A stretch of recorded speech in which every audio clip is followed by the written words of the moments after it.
How the people of Haiti suffer as criminal groups continue to hold sway over the country's capital. Haiti's Transitional Council appointed a new cabinet on Tuesday, marking the final step in rebuilding the government that will lead a country under siege by gangs.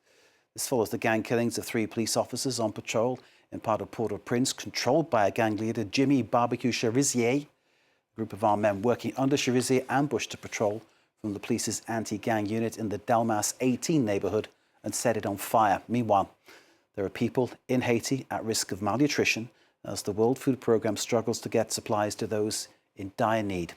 This report from Haiti by our correspondents Norris-Trent and Romeo Langlois.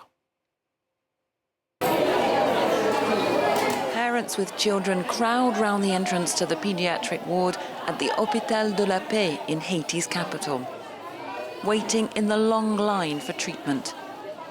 Gang violence in Port-au-Prince has sparked a humanitarian crisis. Essential supply routes to the capital are cut off. So cases of malnutrition are soaring, especially among the most vulnerable.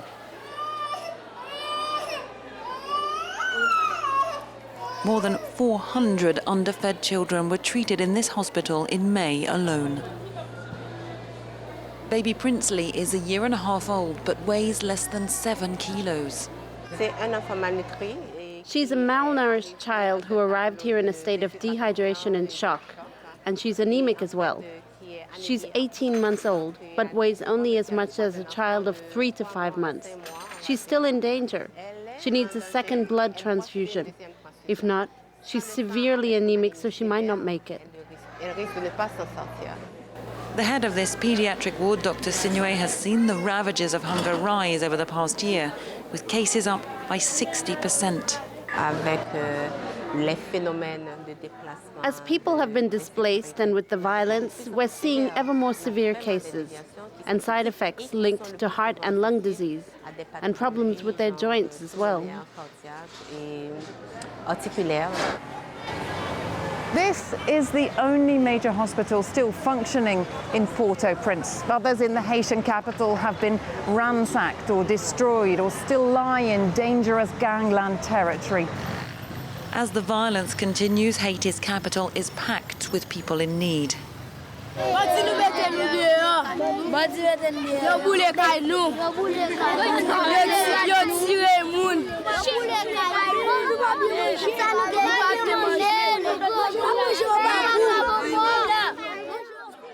In the west of the city, 2,300 people are sheltering in what was a high school. Nausilia has been living here for nearly a year with her family, including her grandson, 6-month-old baby Rodrigo. Bandits took over our house.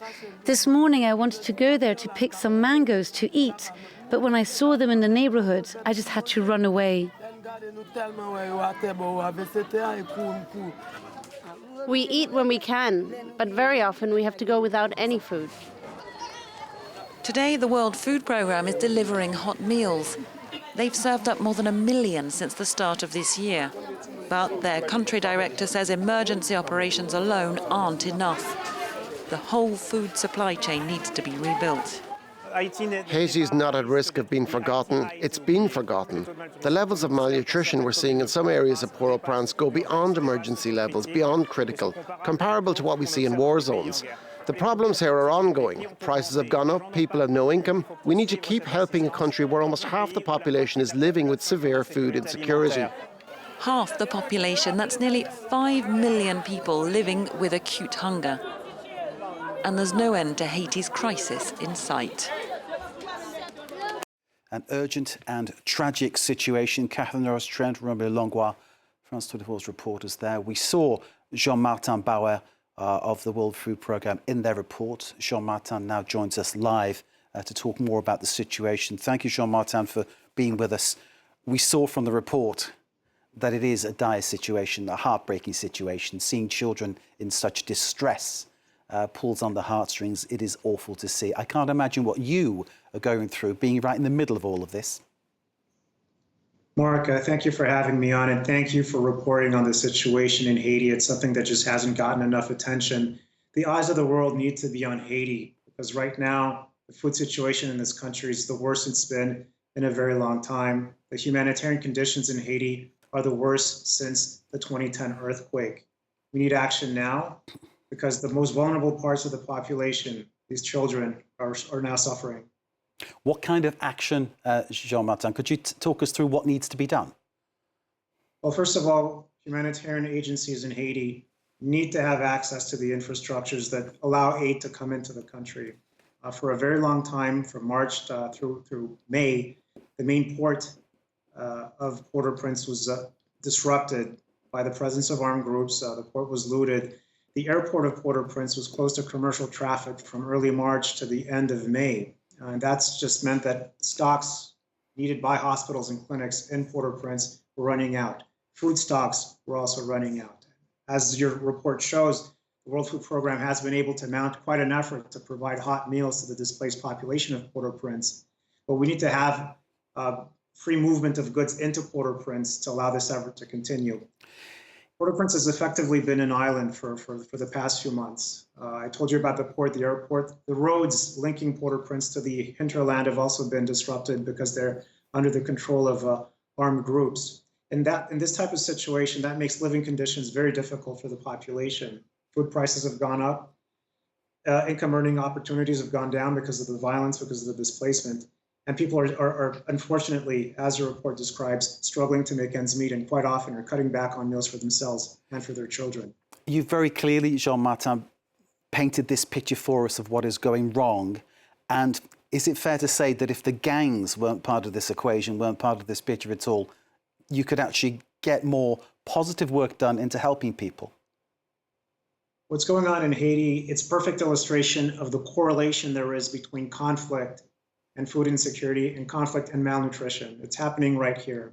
The highest levels of food insecurity are in the urban areas of Haiti that are affected by the violence, and the same goes for malnutrition.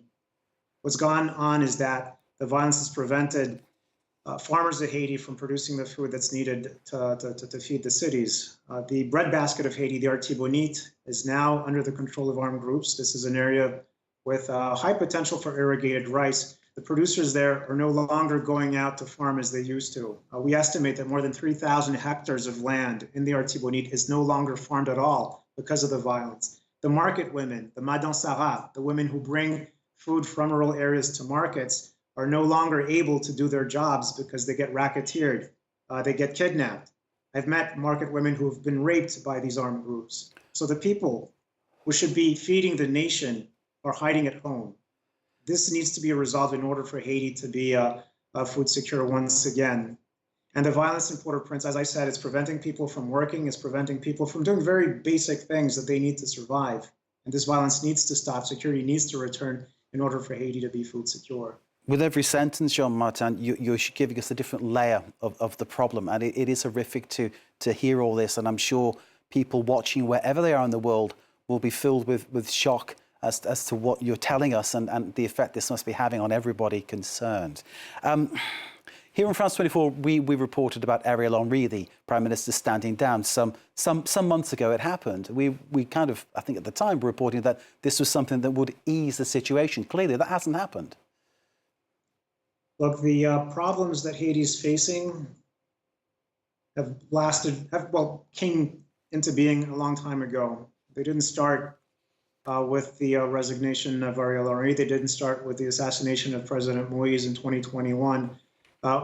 It's been for decades that the food system in Haiti has been undermined by policy choices that have been made, by natural disasters. If you look at what the country's gone through over the past 2 decades, there's really been, the country's really run the gauntlet. There was the earthquake in 2010, there was Hurricane Matthew in 2016, there was political instability in 2017, 2018, COVID in 2020, there was the assassination of the president, followed a month later by a massive earthquake in the south. So this country just hasn't been able to catch a break, and it's made Haiti extremely fragile, extremely vulnerable. And if you add on to that this explosion of violence that took place the past few months, it's really brought the country very close to the edge. You mentioned at the start of this interview the earthquake of 2010. The death toll was enormous, over 250,000. I think that's probably a very conservative estimate. But is the fact that really the country hasn't recovered from that at all, which is basically fed into what we're seeing now? The earthquake was a traumatic event. And if we go back to what the earthquake was like, I remember at the time, I wasn't in Haiti, but I remember at the time Haitians saying that, that the country would be rebuilt, that we would rebuild better. That optimism is gone. Right now, there's a very difficult situation with these armed groups controlling different parts of the capital, different parts of the country, and making life impossible. And of course, there's some hope now that a new administration is in, but that's what's been missing right now. And again, the problems that Haiti is facing are not short-term. We need longer-term solutions in this country. We need to rebuild the food system in this country. And one of the things we're trying to do is work as much as we can with local farmers. We work with 170 farmer organizations with 20,000 members to run a school feeding program in Haiti that feeds almost 250,000 children every single day, even in this difficult context, with a local homegrown meal. That means that these farmers can continue growing food, that these farmers will survive, hopefully, this very difficult period, and that they can make it through and build a better future. So, of course, we need emergency assistance in Haiti. The very vulnerable, malnourished children you showed in your report, they need assistance right now. But we also need, at the very same time, to continue investing in this country's ability to feed itself in order to avoid being right back where we are in a few years.